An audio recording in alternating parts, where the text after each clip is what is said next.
father to his son are in 9:4 ratio. So you'll find that the father is to son. The age of their age is coming in the ratio of 9:4. The ratio of father's age after 8 years from now to the age of his son 2 years ago. So I'll say if 8 years after this, the age of the father is coming out to be 8 is to 3. And here the age is taken as a 2 years ago. So I can also consider this to be 9x and 4x. Here I can say it is 9x plus 8 years. Here I can say it is 4x minus 2 years. I believe it is clear. What is the present age? So I can easily do it 9x plus 8 upon 4x minus 2 is equal to 8:3. Just multiply it, you will get the answer. Fine. Is it clear? So solving it, it is 27x plus 8 3s are 24 is equal to 32x minus 16. This goes here, 40 is equal to 5x, x comes out to be 8. So I know 8 needs to be multiplied here, it is 72, and this is coming out to be 32. To find the present age of the son is coming out to be 32 here. Is it fine, clear everyone? Okay, very good. The sum of the 4 number is 253. The ratio of the first number is to second. You got first number, got second number, got third number, and their fourth number. I know the ratio of the first is to second is 2:3. The ratio of second is to third is 5:6. I multiply this by 5. I multiply this by 3. I know it is 5 2s are 10 and 5 3s are 15. This is also 3 5s are 15. I can say when you combine them, the ratio comes out to be 10:15:18. I believe it is clear because there's a common value here, that is second. So I multiply this by 5. I multiply this by 3. But you cannot multiply only second. You have to also multiply it by 3. So 5. So 5 2s are 10. You have to multiply this also by 3. So it is 10:15:18. Now the ratio of third is to fourth is 8:9. So I want a common value for the third term. It is 18. 18 is 9 into 2 and 8 is 2 into 4. So if I want to take a common value, I'll take 9 2s are 18, 4s are 72. So I'll multiply it by 4 and this will be multiplied by 9. So my dear, I will say it is 40:60:72. And this is 9 9s are 81. This will be the combined ratio here. I believe it is clear. Yes. And you want to break up in 253. Summation of this is 100, 172, 173. And 8 is added. I'll say 253 ratio is equal to 253. So, you know, one ratio is equal to 1. So from this, I can say what is the average of second and third. Second and third is 60 plus 72. It is coming out to be 132. Half of that will be coming out to be what? 66 is your answer. I believe it is clear. Look at this. Ask me if there is a doubt. Fine. And the value of a diamond is proportion. I hope you understand proportion. Let me explain. Anyone who can switch on, microphone and tell me what it says, force is directly proportional to the mass when acceleration is constant. What does that mean? That means there's a bicycle, there's a truck, both of them are moving at the speed of 60 km/h. Say both of them collide against a wall. What will happen? Which will have more impact? Of course, truck. Why? Their speed are same, their accelerations are also same. But why there will be more impact of this? Reason is very simple. That because it carries extra mass. I believe it is clear to all of you. Fine. So because the mass is more, that is why the force exerted will be also more here. I can also say that force is directly proportional to the acceleration when mass is constant. What does that mean? That means if there are, to say that there is a bullet, there are 2 bullets that we have. One we put in pistol and fire, and second I throw. So whatever the power I have, of course, the one that is fired by the pistol will be having higher impact. Fine, it can pierce into the body. The reason is simple, though both of the bullets have the same weight, but the one which is fired at a higher pace will have higher impact there. That is the reason why Newton said that force is proportion. Proportion means if you increase the acceleration, the force will also increase. If you decrease the acceleration, force will also decrease. Similarly, if you increase the mass with a constraint that acceleration should be constant, fine. If you increase the mass, the impact will be higher. If you decrease the mass, impact will be lower. I believe it is clear to all of you. Very good, Sanyog. Your answer matches now. Now here what we are saying is value of, so value will be whenever you are removing this proportionality sign, like in this case, when you are removing the proportionality sign, you write a constant, that is AM. When you are removing the proportionality sign, a constant will come. What is constant here? It is mass. What is constant here? Acceleration. So my dear, whenever I remove this proportionality sign, I will put a constant here that say K into W square. Now, what was the initial weight of it, initial value of this diamond? When the diamond was weighing 4 kg, I could write it as a 16 K was the value of it. I believe it is clear. When you break up in two pieces, this 4 kg is broken up into X and Y kg. Fine. Of course, the sum of X and Y is 4 kg. So what is the weight of first one? So the value of first one will come out to be K X square. The value of the second piece of the diamond, which has been broken from a 4 kg of diamond, will come out to be K Y square. What is the total value of these two pieces? That comes out to be K X square plus Y square. And it is given that this has become, this decreases by 37.5%.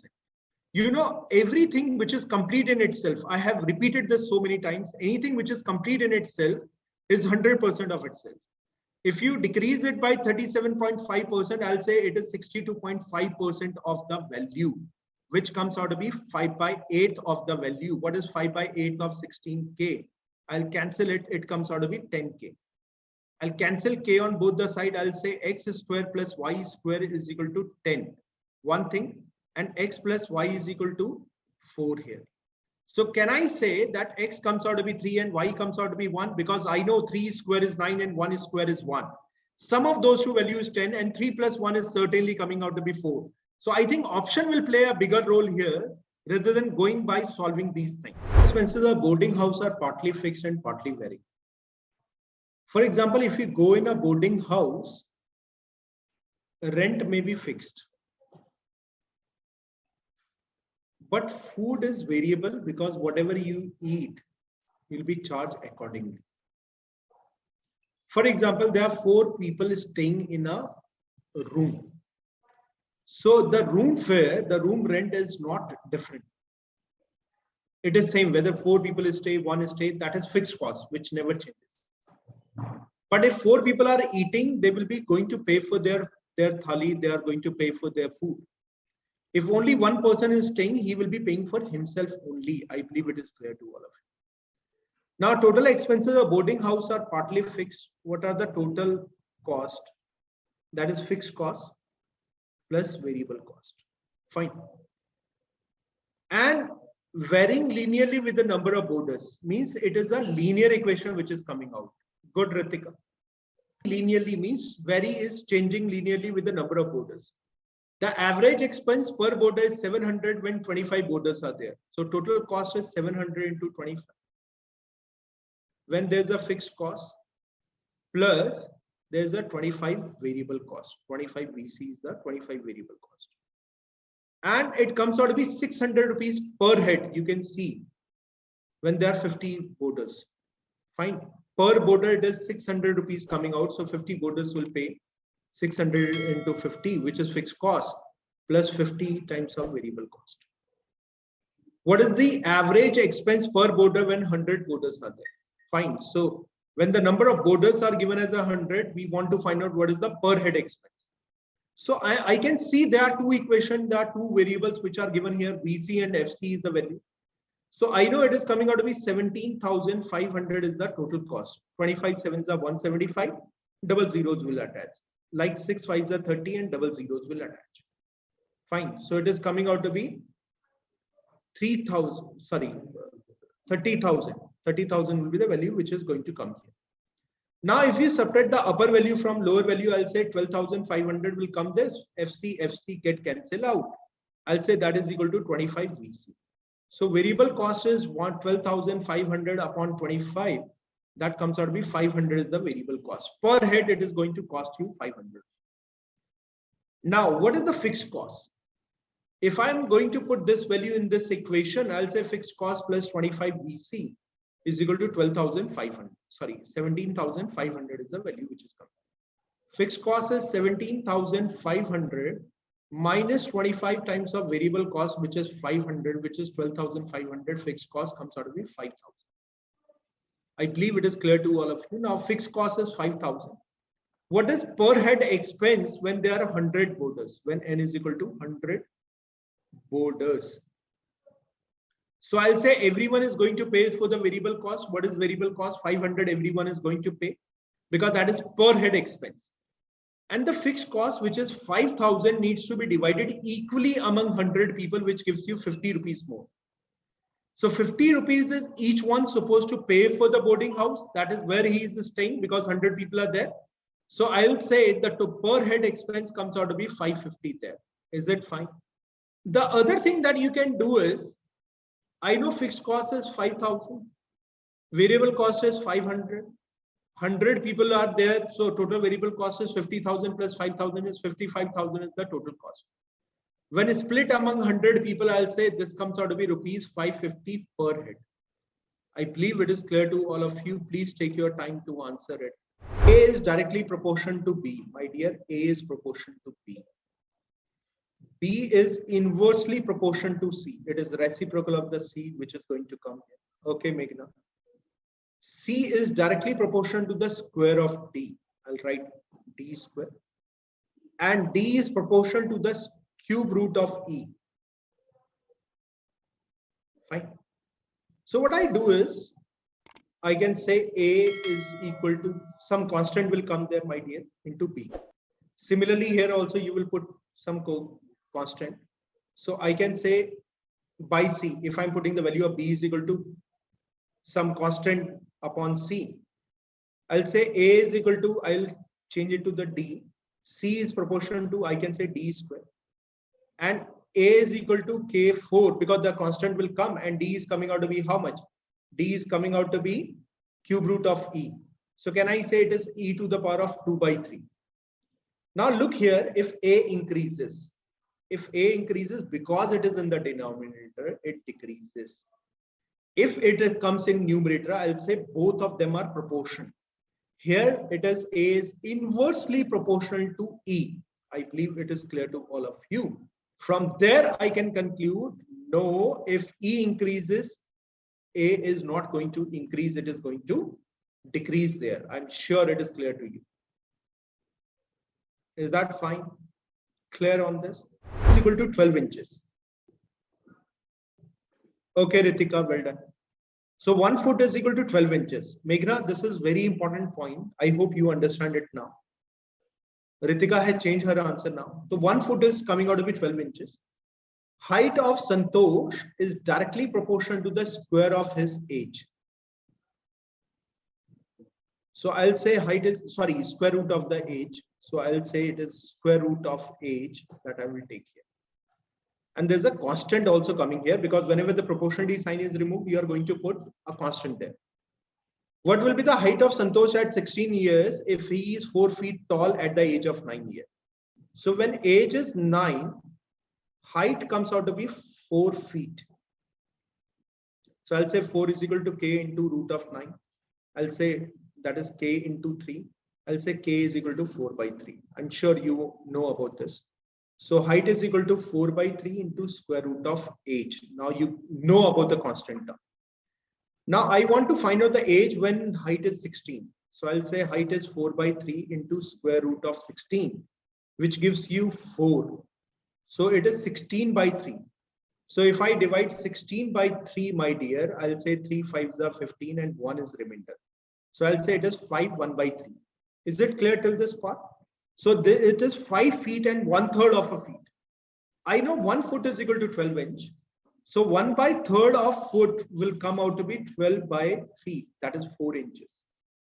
So I'll say it is 5 feet and 4 inches is the height of Santosh at the age of 16. Gas is directly proportional to the temperature and inversely proportional to the volume. You know, whenever you remove this proportionality, there's a constant going to come there. Now from this, I'll say PV by T is equal to K. And you know, constant is constant, but never changes. So from this, I can say P1 V1 upon T1. Initially, there was pressure, some volume, some temperature. Now, if you do the changes, you can equate both of these values because they are equal to constant. And I'm sure all of you have read it in your class 9, 10th, where P1 V1 by T1 is equal to P2 V2 by T2. Fine. Now here, what is given here is that it is 150 Pascal. Pressure is 150 Pascal. Volume is 20. Temperature is 100. By the way, can anyone tell me what is the relation between Kelvin and degree Celsius? Anyone? Yeah.